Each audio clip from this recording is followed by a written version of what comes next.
What's up, guys? This is gonna be Video Game Memories Part 2. Now I said on my last video I was gonna talk about N64 games, but I lied.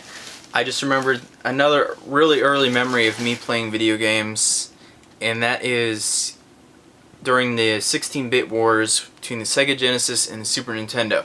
Now, when I was little, I had a regular Nintendo for a very long time. I had and got a Nintendo pretty early in my life, like I was probably about 4 or 5, and I played all the games, Mario 3, Duck Hunt, Mega Man 2, and I had that Nintendo and kept getting games for it well into the 16-bit wars. Like 94, 95, I was still playing regular Nintendo. But I did get to play Sega Genesis, Super Nintendo. One of my favorite memories I have was a really good friend of mine. He was one of my neighbors. His name was PJ, and my name is BJ, so it was kind of weird because, you know, we had similar names. But anyway, I just remember that he lived very close to me, and I don't know how we became friends. I guess it was just because we were neighbors, because we didn't go to school together. But anyway, he had a Sega Genesis, and he had Sonic the Hedgehog 2. And I just remember playing that fondly because this was a pack-in game for a lot of Genesis, if I'm correct. But he had that, and I played it, and I was just astonished by being able to play 2 players simultaneously on a platforming game. Because, of course, you know, on Sonic 2 you can play as Tails and Sonic.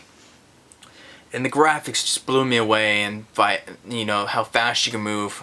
But the thing that really got me on the game, one of the things that got me was the 2-player versus mode, in which you can like basically race each other. In case you don't know, in Sonic 2 there's a split screen. You can play on 2-player mode, and one person's Sonic, one person's Tails, and you guys race to the end of the level so you gets there fastest, and you can beat each other's time. But in addition to that was the jewel level, which basically you're in the water slide looking thing. You're getting the coins and trying to get the coins in the intervals. You have to get like 20 coins and 50 coins, and then you get the jewel, then the Chaos Emerald at the end level. I love those stages because it was like 3D, because you're like in the water slide thing, and coins are coming at you and the bombs are coming at you, and it's like pseudo 3D, and it's really amazing. And back then, like in '92 when it came out, that was just, it blew my mind going from Nintendo to that. And we played that game tons, and I don't know if we ever got to we beat all 8 of the stages. I think we got really close, because back then, you know, we were like 7 years old, and you know, it was just a really fun memory. I remember playing that game when I was very young.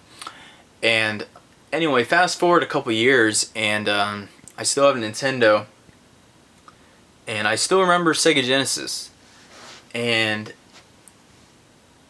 something comes out called Mortal Kombat, and I played this game with a friend, and I also played it on the Super Nintendo, and I've seen ads for it. And just seeing the blood and the digitized actors that actually look like real people in the game was just amazing. And I knew I had to get my hands on this game. So during that time, I actually had a Super Nintendo. I actually picked one up, and I didn't have very many good games for it. Of course, I had Mario 1, and I had a couple other games. But I had another neighbor. This is like 2 years later. I had another neighbor, and he had a Sega Genesis, and I had the Super Nintendo. And he actually had Mortal Kombat, and I had Mario 1 or something. And I had a couple other games. But we actually ended up trading for keepsies. I traded him my Super Nintendo for his Sega Genesis for keeps. Yeah, I know, sacrilege.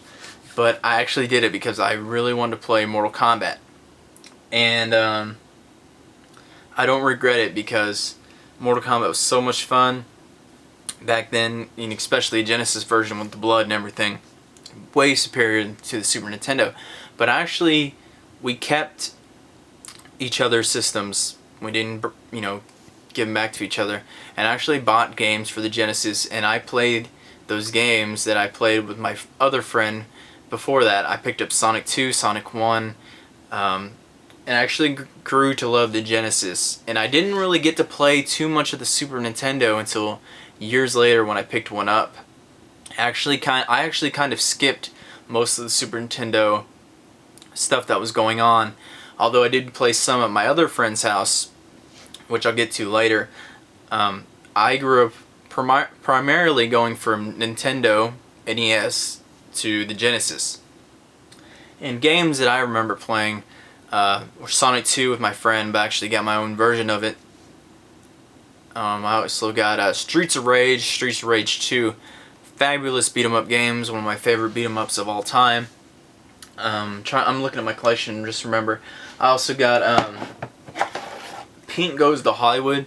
This was another game given to me for like a holiday or a birthday, and this is actually a very fun platforming game in which you play as the Pink Panther, and don't think of it as like really just another cash in from a cartoon license or a movie license, because it's not really that. It is actually a pretty good game in which you play as the Pink Panther playing through various sets of a Hollywood movie. And like you'll play like in a what is it? You play like, let me look at the game again. You play like in a haunted house. You play like in a old Robin Hood stage. You'll play inside of a turkey. It's a pretty fun game, and I actually grew to love it. It's not terribly great, but I just when you play those games, you grow to love them. What else? Aladdin, things like that. And my other friend also had a Genesis, and I played some of his games. He had like this Bruce Lee fighting game.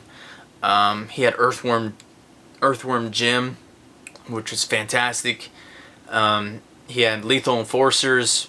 He had tons of games because he was a Genesis kid too.